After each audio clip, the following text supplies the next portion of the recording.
Business etiquette in Japan is held in high regard in their culture. It is important to show special effort to understand their ways, to be much better received by the Japanese. I intend to cover as much as possible in the next few minutes that you should know to present yourself well in Japan. Business attire in Japan is conservative, no flashy clothing.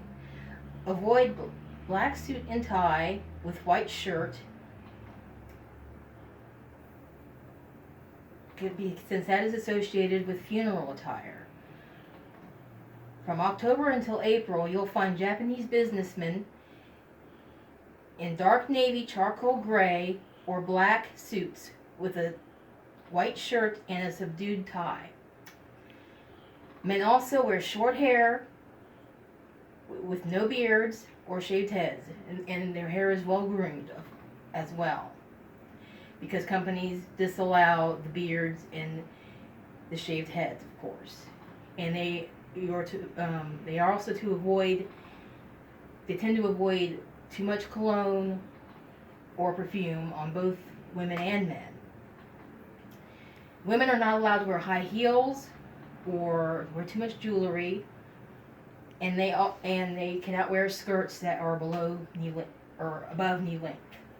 Because companies also disallow that. Upon greeting a Japanese host, it is always customary to bow instead of offering your hand first. This act is much more natural to the Japanese than the handshake, although they may still shake your hand out of courtesy. If so, don't be too firm and always smile.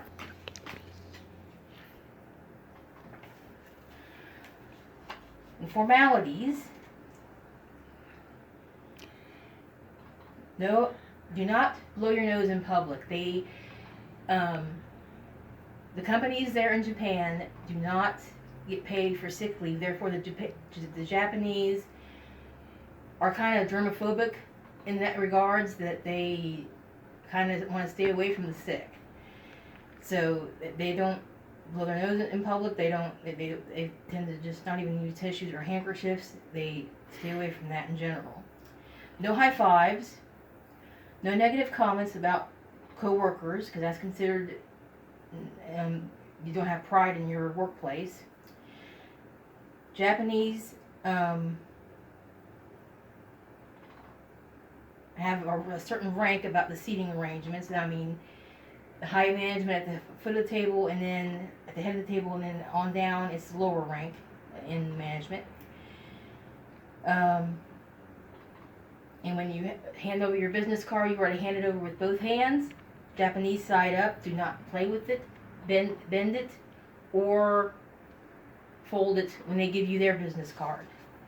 It's considered bad manners. Dining, remove the shoes, make sure the toe is pointed towards the door. Chopsticks you use by the ends.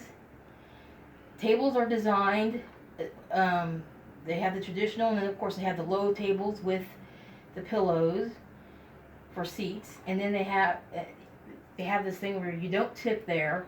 Instead, they have a phrase that says "Gochizo sama deshita," which means thank you for the meal.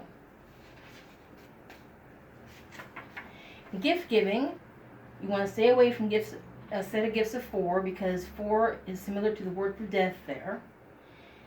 They also avoid flowers or potted plants. Flowers are associated with funerals. Potted plants are associated with negative superstitions.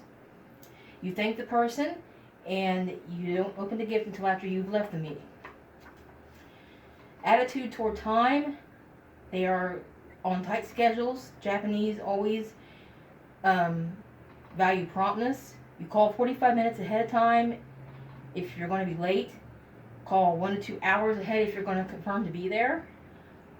You want to arrive 10 minutes early to a meeting, and 20 minutes early if there's going to be senior executives present at the meeting. In Japanese customs dating back to the samurai period, they say you do not want to rush to the nearest seat either when you arrive. It all depends on where the door is as to where each party sits. There wasn't much more detail with that. In communication styles, silence is golden when it comes to Japan. They value the silence over excessive talking when it comes to business etiquette. It shows intelligence and it shows self-control. And taking that approach, it's the more reserved and more formal approach, you will be received better in Japan.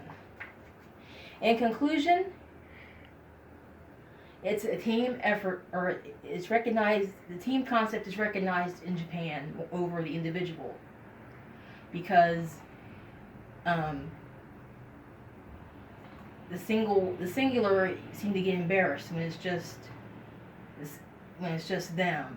They tend to just honor the whole group over the single person.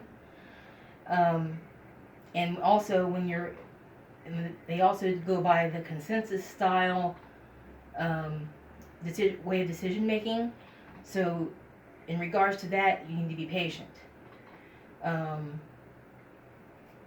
It's always tactful and better to be patient and give them time to make their decisions, and be positive, and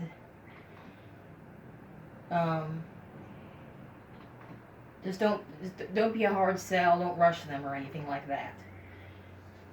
Remain reserved, be professional, and that's basically what you need to do to remain professional and keep business etiquette in Japan. Thank you. My arm. Oh.